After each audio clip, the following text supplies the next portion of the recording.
Welcome to Mission Imperfect, the podcast about navigating the twists and turns of life and embracing the imperfections of the journey.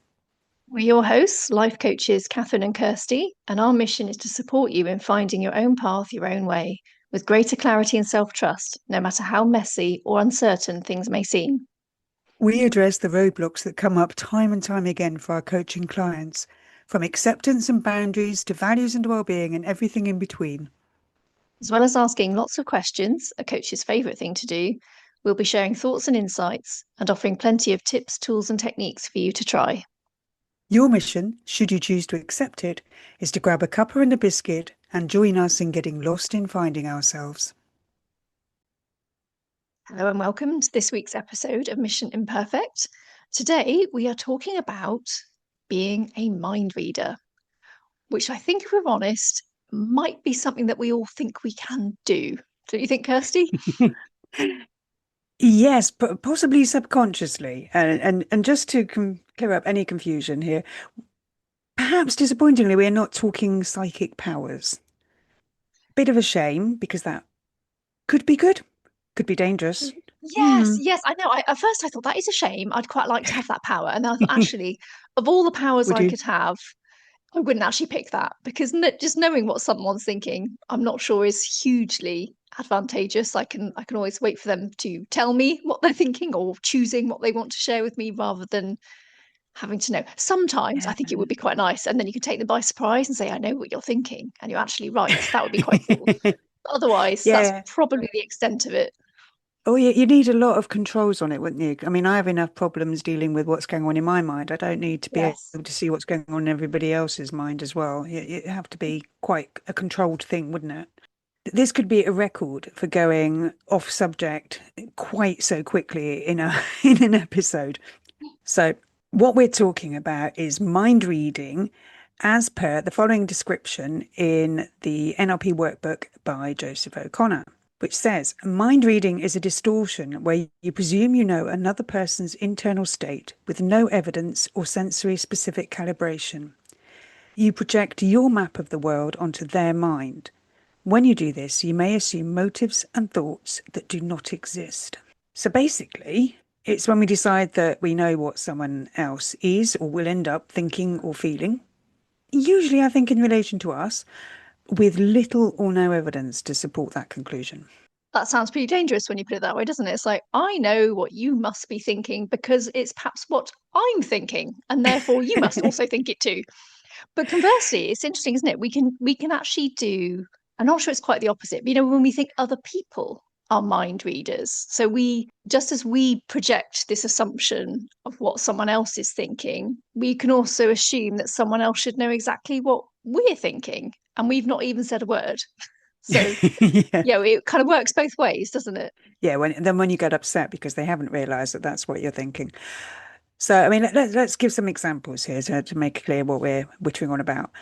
So, the kind of assumptions that can arise from us trying to mind read other people, you might end up thinking, he doesn't like me. She thinks I'm an idiot. They're doing that to annoy me. They'll think I'm ungrateful if I say no. It's all those sort of Yeah. things that pop up. We're making a decision about what somebody else thinks or feels without them having told us.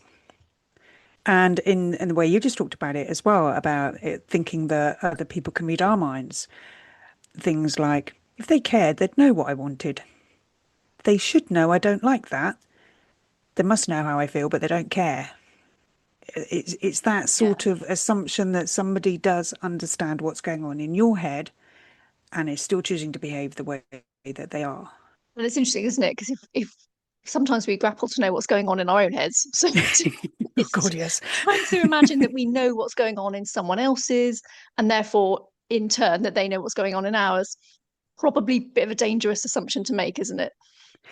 It is. I mean, there's a phrase from that definition I read out earlier about projecting your map of the world onto their Yeah. mind, which I think is a really good way of describing it. It's just that way that we have worked out the world and our awareness of our own feelings and everything else is all sort of carrying on subconsciously for us. And we put everybody else into that and just assume that because we are in the same place, we are interpreting that place in exactly the same way.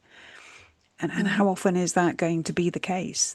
Exactly. And we see enough examples, don't we? You see, like, say, for example, I don't know, something that might be a bit of a ragey, clickbaity type article, for example, on social media. And then you'll see a whole host of opinions and views expressed on it. So people clearly don't see things in the same way. So it's ironic that we seem to forget that sometimes, just in the more perhaps low key and even in the mundane, and just think, well, people must see things in the way that I Yeah. do, or therefore I know what that person's thinking, and vice versa. It doesn't translate. No, I think when we are being, when we're consciously thinking about that, it's an easy thing to recognize. But this kind of subconscious, automatic, whatever you like, however you like to describe it, mind reading behaviors or conclusions, I mean, they can be based on all sorts of things, or probably, to be honest, a combination of a number of things. So, firstly, the things that we are observing, whether consciously or unconsciously, about someone's behavior. Now, if you notice that somebody is unusually fidgety or pale, that's going to influence what you think about how they are thinking or feeling at that particular moment. You might assume what's going on for them, might you? You might assume Yeah, that they're feeling unwell, or make any number of conclusions about their circumstances or situation, and you could actually be way off the mark. absolutely. And you know, somebody's unusually fidgety when you're talking to them. I think a lot of us might jump to the conclusion that they're bored or they're not paying attention, when it might just be that, you know, maybe they've got an injury or they're uncomfortable in some way, they're not feeling well. It might be they've had some bad news. It might just be that they're having a day when they just feel restless. You know, it might be absolutely nothing to do with us and have no impact on how they are relating to us. But we would draw a conclusion because of what we've noticed. And you know, the thing is, noticing something different about somebody's behavior is probably going to be an indicator that something is going on for them, and that's a good thing to notice and maybe to ask about, but it isn't a helpful thing to draw our own conclusions and make them relate to us. Yes.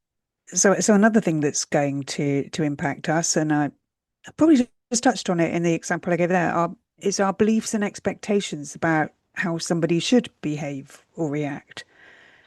You know, I just mentioned, if we tend to assume if somebody's very fidgety when we're talking to them, that they're not paying attention. If you're paying attention, you should be sort of still and focused. Whereas obviously, for a number of neurodivergent people, that won't be the case. But it can be things like you've grown up with, perhaps, you know, you might have a sense that it's rude to call on someone uninvited. So if somebody knocks on your door without warning, you think, what are they doing? How dare they? That's just rude. When they think, oh, it'd be a nice surprise if I come around and have a coffee. Who belongs in Yeah, that world well, then? I assume somebody must feel that way. Um, it can be things like assuming that everyone likes a hug just because you do. You know, that there are plenty of people who do not want to hug a stranger when they first get introduced to them. And there are plenty of people who think it's perfectly normal to do that. And the reaction to that hug doesn't say anything about how they feel about you as an individual, but it's easy to draw a conclusion. You know, little things like, do you abbreviate somebody's name? Some people have very strong sense that it's not appropriate to use an abbreviation of somebody's name unless they tell you to, whereas others see it as a sign of friendliness and, you know, just getting on with somebody. They don't give it a second thought to just abbreviate a name because it feels right to them. Does anyone do that for you? Well, I don't have the kind of name that Yeah, has a doesn't work. nice abbreviation, and so I notice it when people do it. Oh, right. Oh, really? So what do they call you if they do abbreviate it? Cursed. Oh, really? Exactly. Okay. It's not good, is it? I mean, I can be cursed, I could be curse, or I could be a cur. There is no nice abbreviation to my No, name. but also it takes that almost takes as much effort as saying Kirsty, doesn't it? If you're going to go with the cursed, I mean that seems like somehow more of a mouthful. Obviously, I have got a name that can be Yes. abbreviated, but if you do that without, I'm not really a Kath. I'm definitely not a Kathy. Don't ever go there. That's not good news.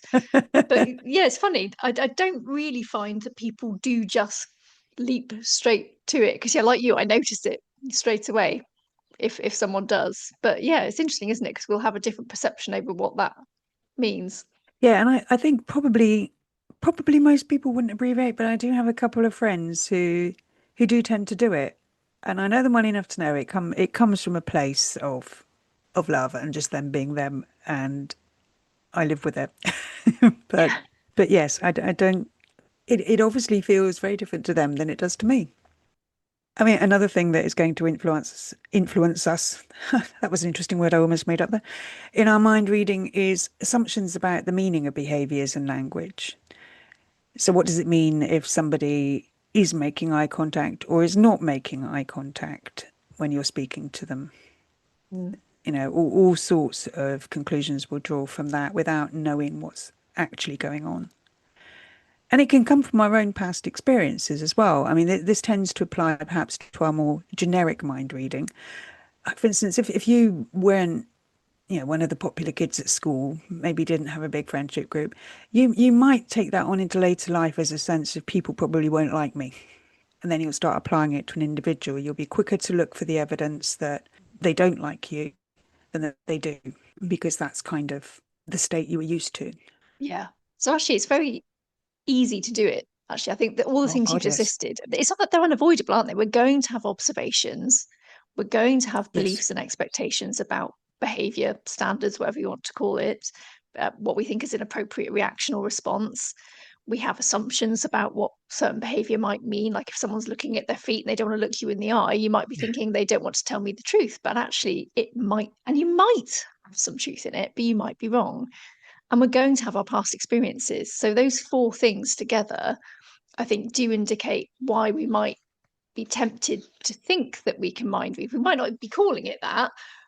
We might just be Yeah. thinking, oh, I think this is going on. And we may or may not be right because, yeah, we can see it's easy to do. But I think you're going to tell us that it could be problematic. I think so, don't you?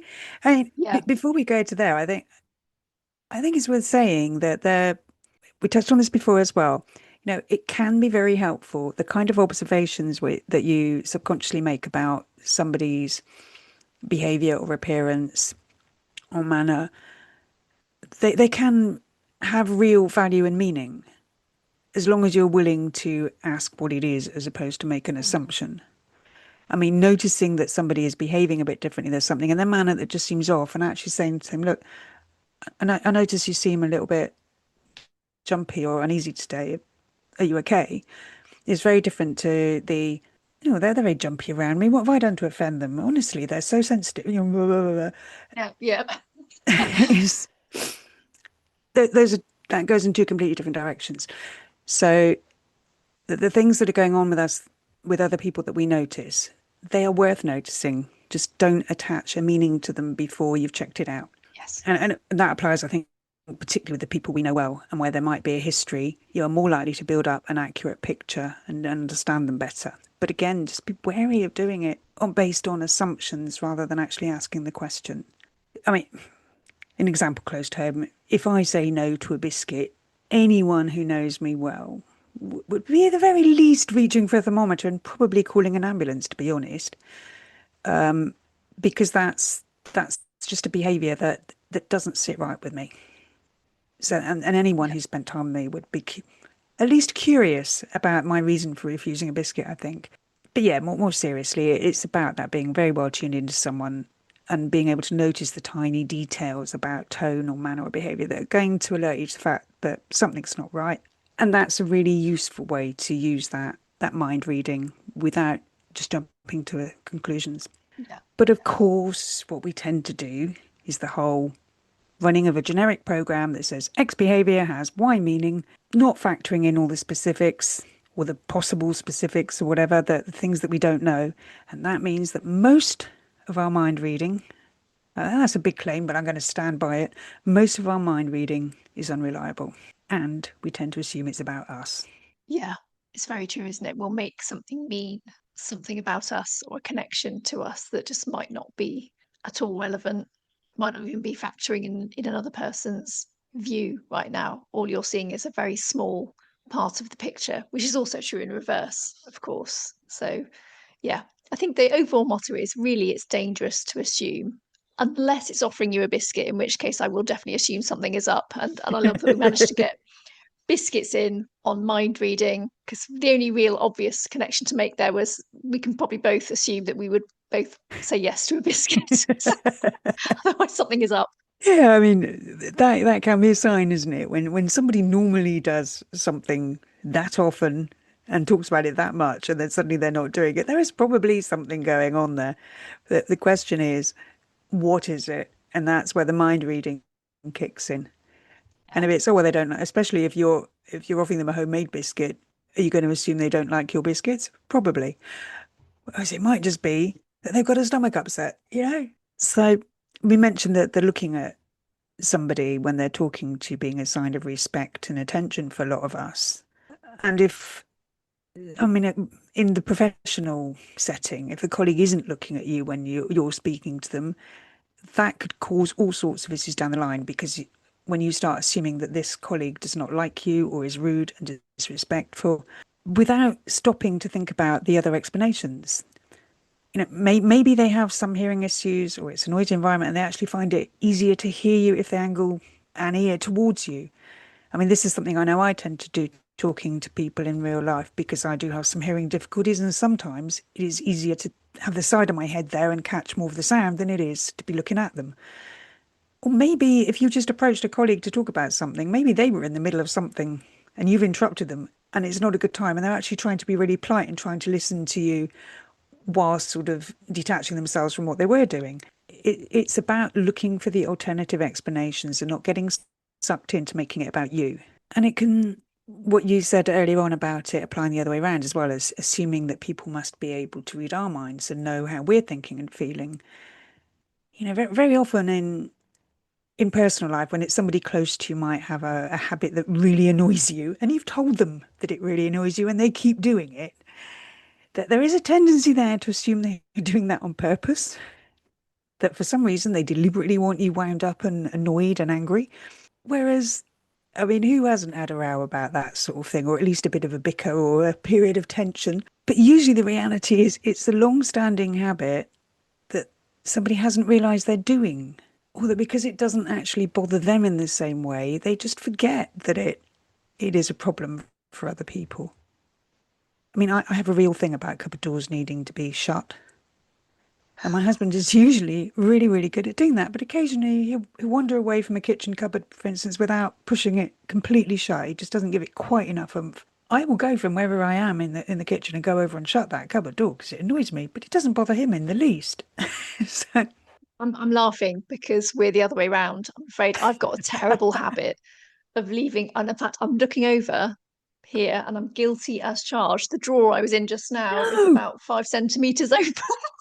Oh my God, we I can't am be friends terrible. anymore, Kathryn. It's over. I'm sorry. I'm really sorry. Yeah, and you're right. And it drives my husband nuts. He hates it. It's like he thinks I'm leaving like an obstacle course around the house for him to trip over when I've got cupboard doors and drawers open. And it is weird. It's because it doesn't really match my personality. I quite like things to be in the right place and tidy. And yet somehow I just leave a trail of open doors and cupboards behind me. And but I don't do it deliberately to annoy him. I really don't. In fact, sometimes I'll look around and try and make sure I have shut them. But I am Yeah. totally guilty as charged. I'm just looking at the open drawer next to me, and I know you'd want to come in and shut it.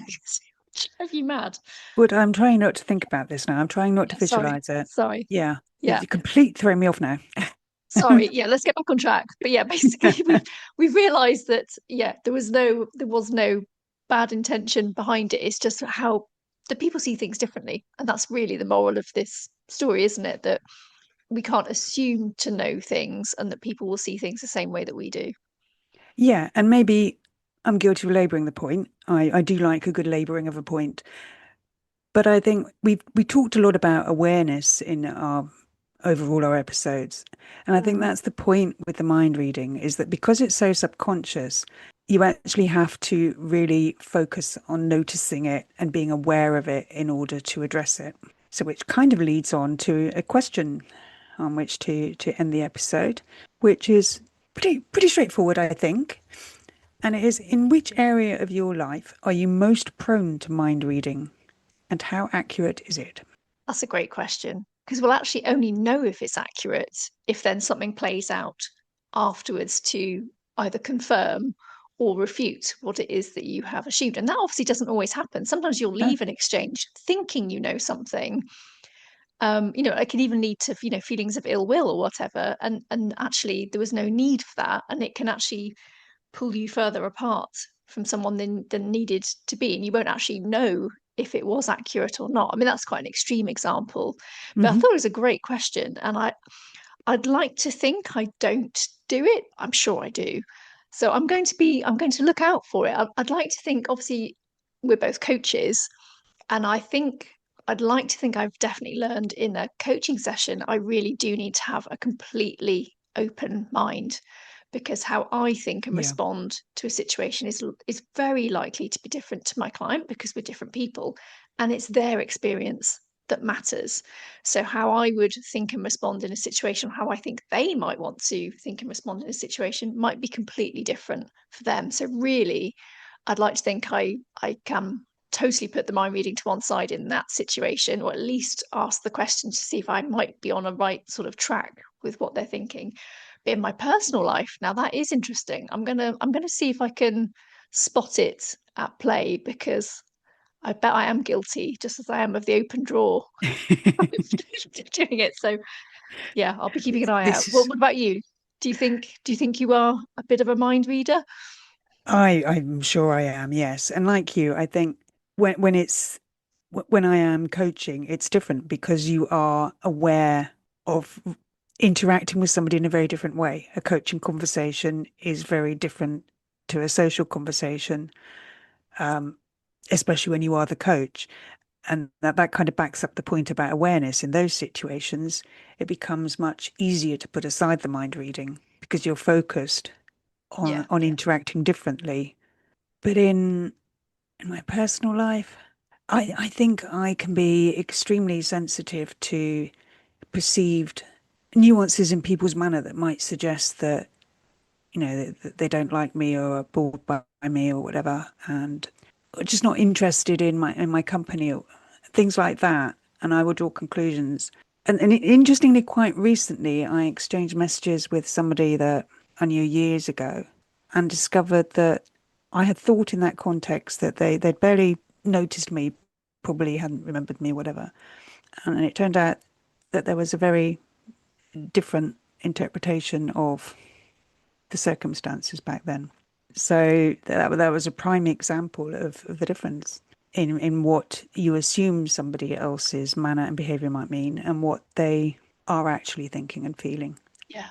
So, on that note, we're going to be back next week with an episode about how to be a better mind reader. We say that a bit tongue in cheek because obviously we've just pointed out some of the downfalls, but we know how easy it is to perhaps think that we do know.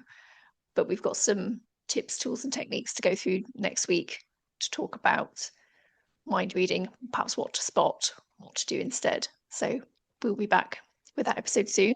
Until then, take care. Thank you for listening to this week's episode of Mission Imperfect.